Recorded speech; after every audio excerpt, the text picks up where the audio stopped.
Assalamualaikum warahmatullahi wabarakatuh.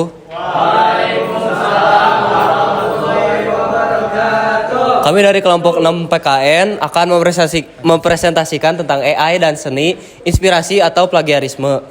Analisis kasus plagiarisme gaya artistik Studio Ghibli yang dibuat oleh kecerdasan buatan atau AI. Boleh next. Di sini saya Hasbi Wiri Alfaza bersama rekan-rekan saya. Saya Davarov Alifandra. Saya Kevin Akbar Darmawan. Saya Lila Habib. Saya Rena Fiantina.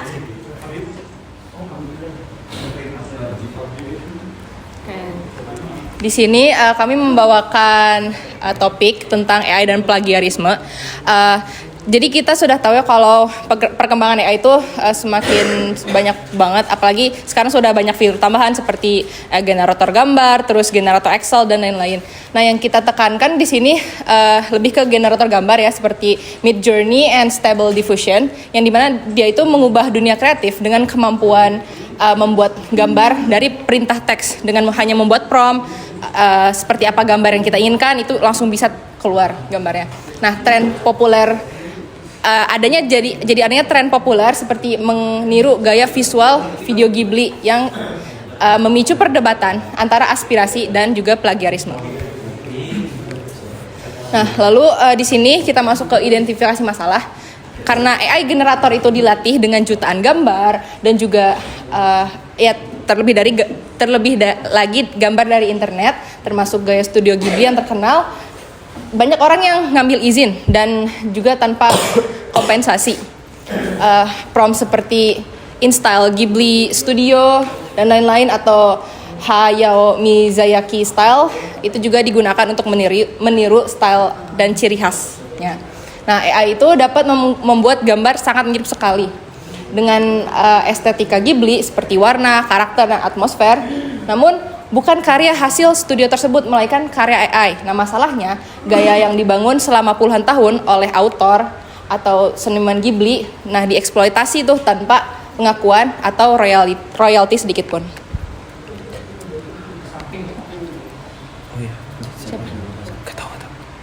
Siapa?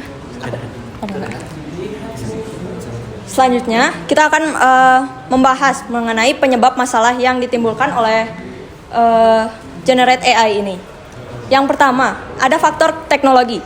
Nah, faktor teknologi ini AI berbasis AI seperti Stable Diffusion dan Midjourney itu berbasis deep learning, mampu meniru pola dan gaya dari data yang diperoleh. Jadi AI ini bisa mempelajari berbagai informasi dari Google dan lain-lain. Contohnya seperti Studio Ghibli ini. Lalu yang kedua, ada regulasi terbatas, yaitu hukum hak cipta belum mengatur jelas soal peniruan gaya yang melindungi hanya karya spesifik, bukan gaya. Selanjutnya yaitu ada faktor ekonomi. Generate AI ini juga mempengaruhi ke faktor ekonomi. Kenapa? Karena saat kita menggunakan AI untuk membuat gambar bergaya ala Ghibli, itu bisa menjadi lebih cepat dan lebih murah dibanding dengan menyewa ilustrator. Selanjutnya, dan yang terakhir mungkin ada kesadaran etika yang rendah.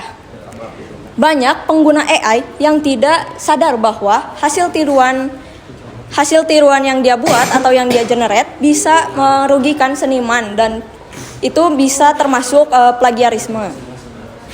Boleh next? Nah, selanjutnya yaitu ada data-data pendukung dari faktor-faktor tersebut. Yang pertama yaitu dari liputan Kompas.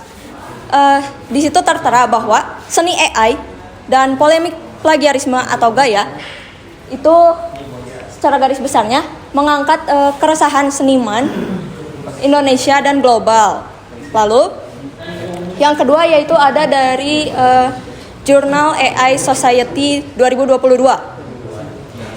Secara garis besar itu membahas etika AI dalam seni dan konsep statistik plagiarism. Lalu yang ketiga yaitu ada artikel The Verge.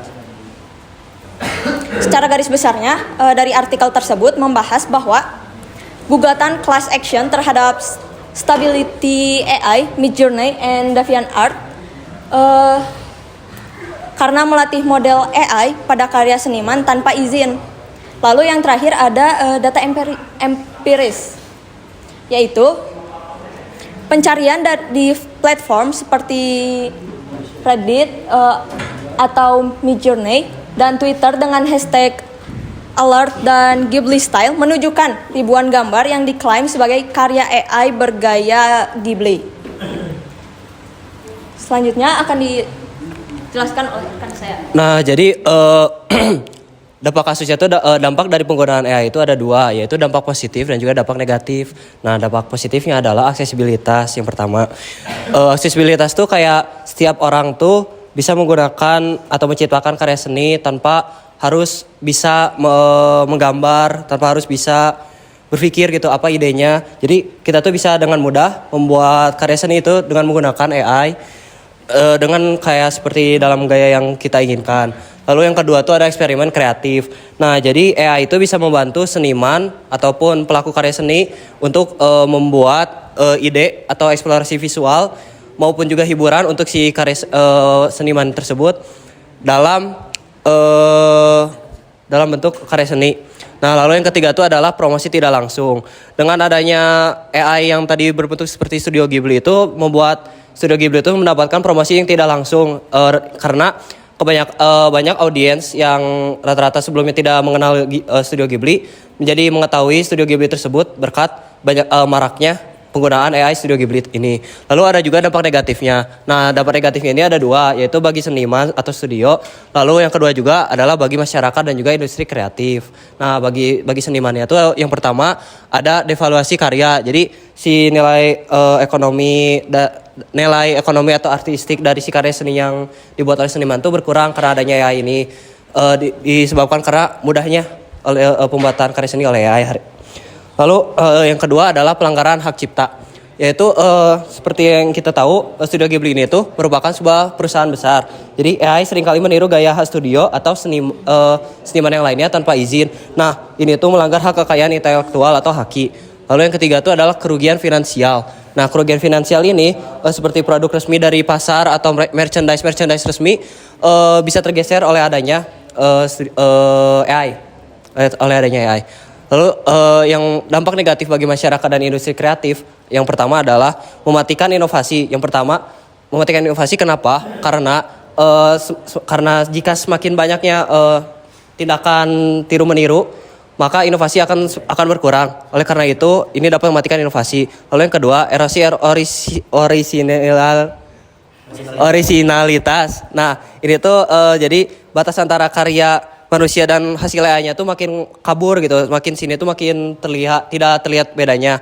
Lalu yang ketiga tuh ada ketidakadilan. Nah, AI itu mendapatkan keuntungan dari kerja keras seniman tanpa timbal balik. Nah, jadi kayak AI itu cuma dapat hasil menconteknya saja tanpa ada timbal balik langsung ke si senimannya, kayak gitu.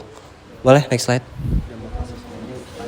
Nah, lalu di sini ada relevansi Pancasila dalam kontroversi AI dan juga seni.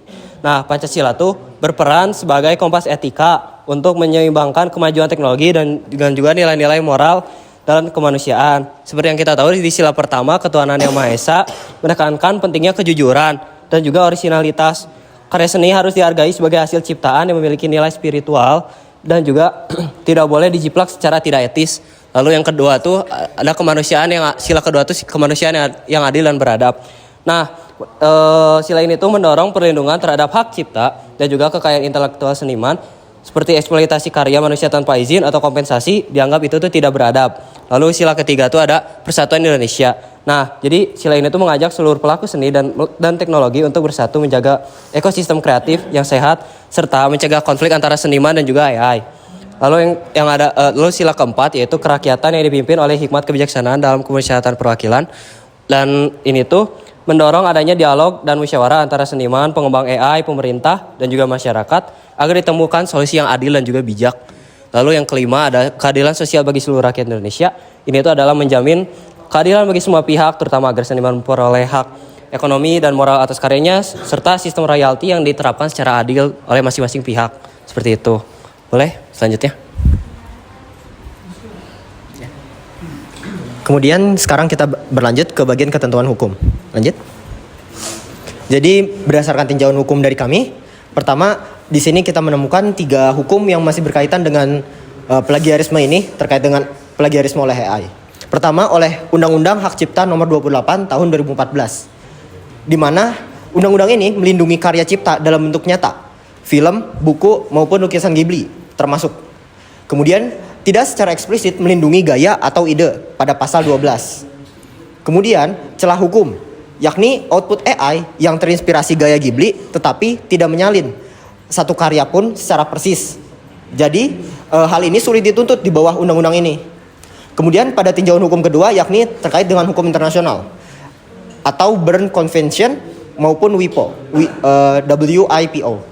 Di sini menjelaskan bahwa mengaplikasikan lapisan cat minyak atau akrilik yang tebal itu termasuk ke dalam ketentuan tersebut. Kemudian hasil akhirnya berwarna-warni, bertekstur dan berbobot, yang mana termasuk ke dalam karya seni yang masuk ke dalam hukum tersebut.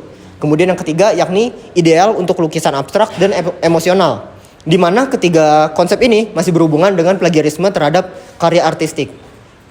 Kemudian yang keempat yang ketiga yakni terkait dengan status output AI. Di banyak yuridiksi, karya yang diciptakan oleh non-manusia atau AI, status hak ciptanya itu masih abu-abu dan masih belum diakui. Oleh sebab itu, masih banyak masyarakat yang memprotes terhadap karya-karya yang dibuat oleh AI. Kemudian lanjut ke analisis kebijakan alternatif oleh rekan saya, Kevin. Nah, sekarang kita masuk ke bagian analisis kebijakan alternatif. Di sini kami mempertimbangkan 4 kebijakan alternatif beserta kelebihan dan kekurangannya. Untuk kebijakan alternatif yang pertama, itu larangan total pelatihan AI pada karya berhak cipta tanpa izin. Nah, ini bentuk perlindungan paling ketat untuk seniman, karena dapat memastikan karya mereka tidak bisa digunakan dengan sembarangan. Tapi kekurangannya, kebijakan ini sulit diawasi dan bisa menghambat perkembangan inovasi dari AI. Untuk alternatif kedua, itu dengan cara menerapkan sistem royalti dan lisensi. Di sini, developer AI diwajibkan membayar lisensi kepada pemegang hak cipta jika ingin menggunakan karya mereka sebagai data pelatihan. Untuk kelebihan dari kebijakan alternatif tersebut, itu sistem ini adil secara ekonomi dan menghargai kontribusi seniman. Tapi tantangannya adalah perhitungan royalti yang kompleks dan perlu infrastruktur khusus untuk mendistribusikannya secara adil. Untuk alternatif ketiga, itu penegakan etika dan labeling. AI wajib mencantumkan label AI generated dan pengguna diberi edukasi tentang etika penggunaan karya AI. Kelebihannya, sistem ini mudah diterapkan dan meningkatkan transparansi serta kesadaran publik. Namun kelemahannya, kebijakan ini belum menyentuh akar masalahnya, yaitu eksploitasi data karya asli. Alternatif keempat, itu kolaborasi terbuka. Ini mendorong kerjasama antara studio seni dan pengembang AI agar bisa menghasilkan produk yang resmi dan etis. Kelebihannya, kebijakan ini bisa membangun sinergi positif dan melahirkan inovasi baru yang sehat. Tapi kelemahannya, hasilnya sangat tergantung pada kemauan kedua belah pihak dan belum mengatur AI yang sudah tersebar di luar sana. Next. Untuk kebijakan yang dipilih, kami memilih 2 kebijakan, sistem royalti dan lisensi, dan kebijakan kedua sistem royalti dan lisensi, dan kebijakan ketiga yaitu penegakan etika dan labeling. Alasannya karena dua kebijakan tersebut komprehensif. Kebijakan 2 menyasar pengembang AI hulu, sedangkan kebijakan 3 berfokus pada pengguna hilir. Berkeadilan. Sistem royalti memberi keadilan ekonomi bagi pencipta asli.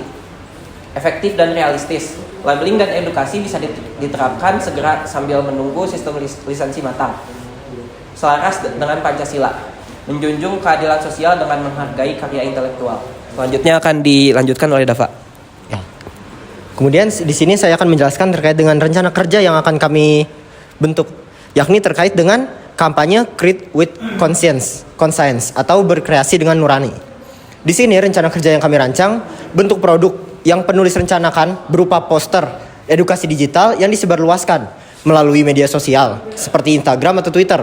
Kemudian hal ini bertujuan untuk meningkatkan kesadaran di kalangan mahasiswa dan generasi muda tentang etika penggunaan AI dalam berkesenian. Kemudian terkait dengan isi poster kami yakni pertama dari visualnya, di mana desainnya menarik yang membandingkan karya seniman manusia dengan AI dengan simbol tanda tanya besar di tengahnya. Seperti yang ada pada ilustrasi di atas ini. Kemudian lanjut lagi pada pesan utamanya. Pesan utamanya yakni AI is a tool, not an artist. Respect the original. Kemudian lanjut lagi terkait dengan deskripsinya, kita menambahkan deskripsi tentang tips beretika. Pertama, label. Selalu cantumkan AI generated pada karya Anda. Kemudian kredit. Sebut seniman atau gaya yang menginspirasi prompt Anda. Kemudian yang tentang support, dukung seniman favoritmu dengan membeli karya orisinil atau merchandise resmi. Kemudian yang keempat, reflect atau tanyakan pada diri sendiri, apakah karyaku menghargai jerih payah sang pencipta? Kemudian terakhir yakni tentang seruan untuk beraksi. Gunakan hashtag seperti hashtag tagar create with conscience atau tagar respect the original. Kemudian seperti contoh yang telah dibuat, kurang lebih seperti ini ilustrasi dari poster yang akan kami buat pada rencana kerja kami. Kemudian berlanjut pada daftar pustaka yang kami sumber yang kami dapatkan tertera pada daftar pustaka ini. Beberapa jurnal, undang-undang, dan artikel lainnya. Apakah mungkin ada yang ingin ditanyakan? Sekian dari presentasi kami.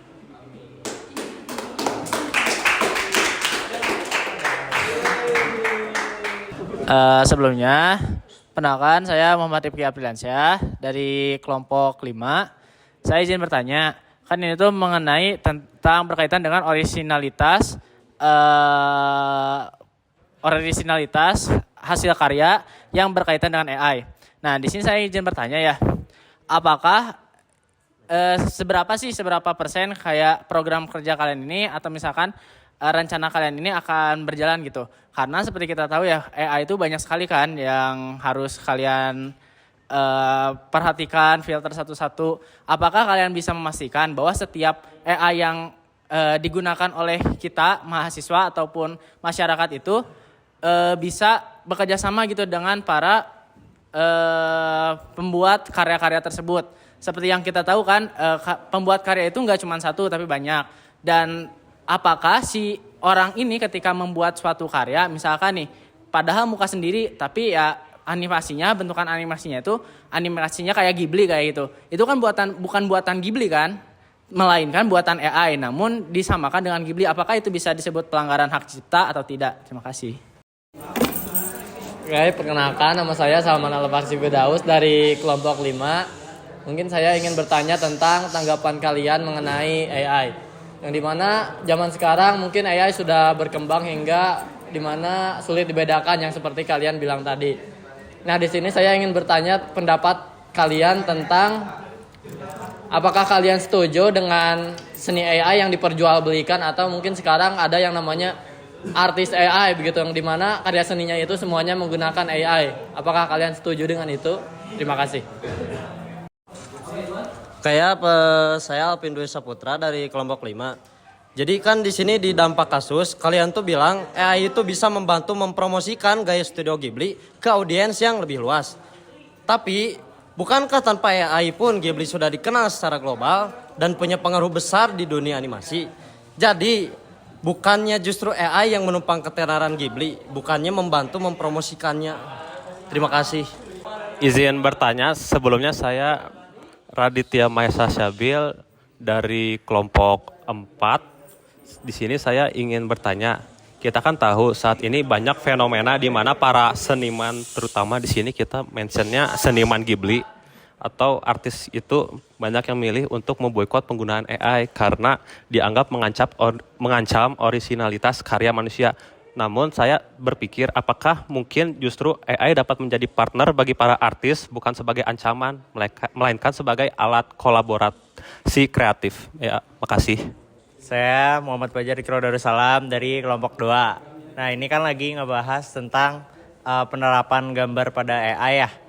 Nah, di beberapa kasus itu kalau di trennya ya, kalau Ghibli itu kan biasanya kita naruh foto asli ke AI terus kita ngubah ke Ghibli ya. Nah, menurut kalian apakah dengan seseorang menaruh muka aslinya di AI itu bisa mengancam privasi orang tersebut? Terima kasih.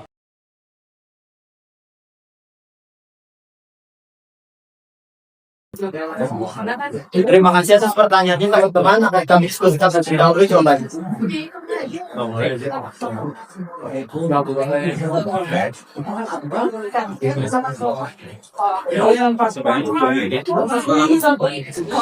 Baik, saya Asbiri Alfaza, perwakilan dari kelompok 6 akan menjawab pertanyaan dari Radit dari kelompok 4.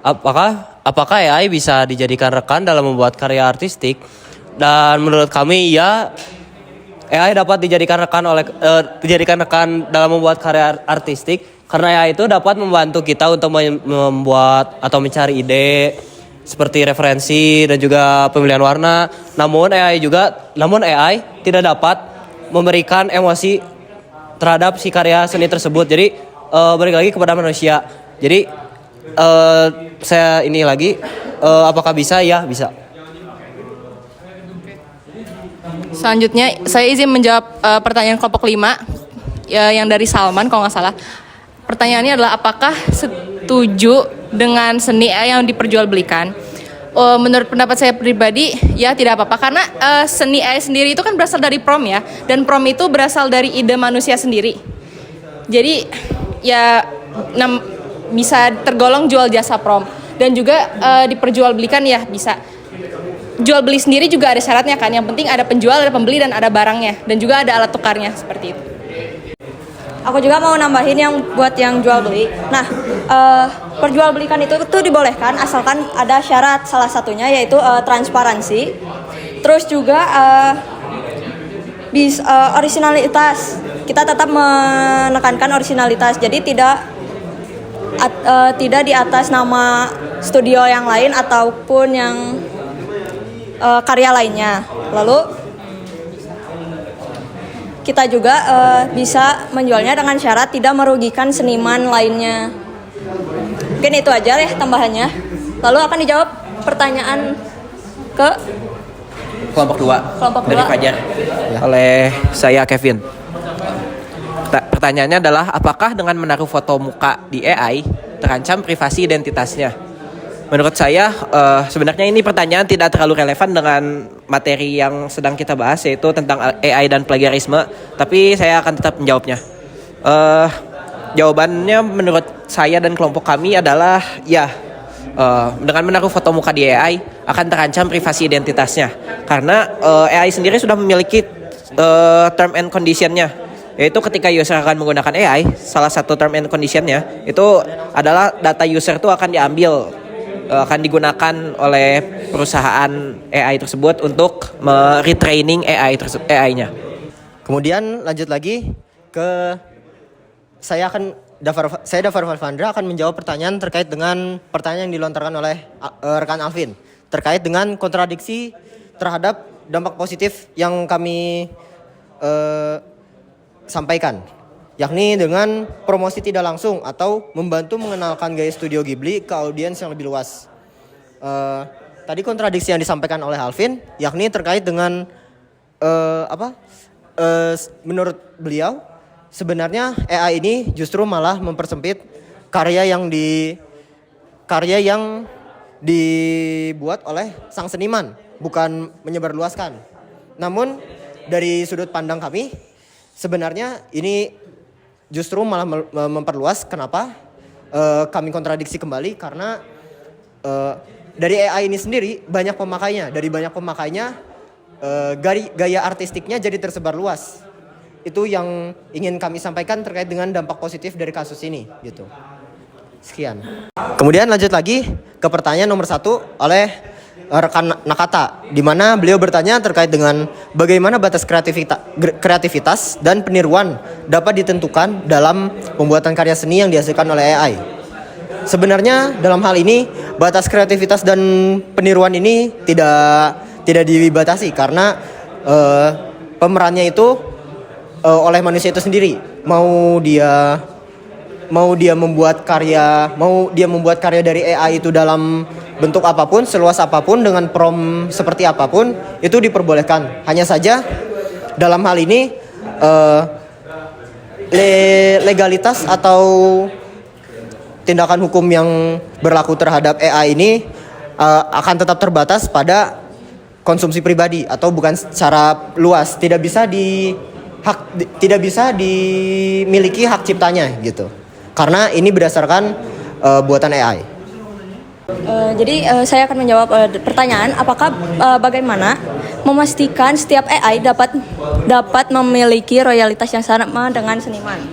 Nah, untuk memastikan AI dan seniman memiliki memperoleh royalti dan yang adil, maka dibutuhkan membagi royalti dengan AI, melainkan bukan membagi royalti dengan AI, bahkan membuat sistem kompensasi di mana untuk hal tersebut untuk menghargai kontribusi seniman dalam data pelatihan AI. Jadi royalti seharusnya mengikuti data yang ada, bukan mesin.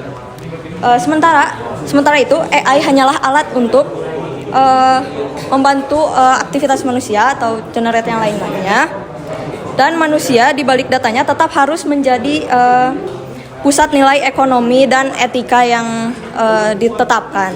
Mungkin itu jawaban untuk pertanyaan Rifki.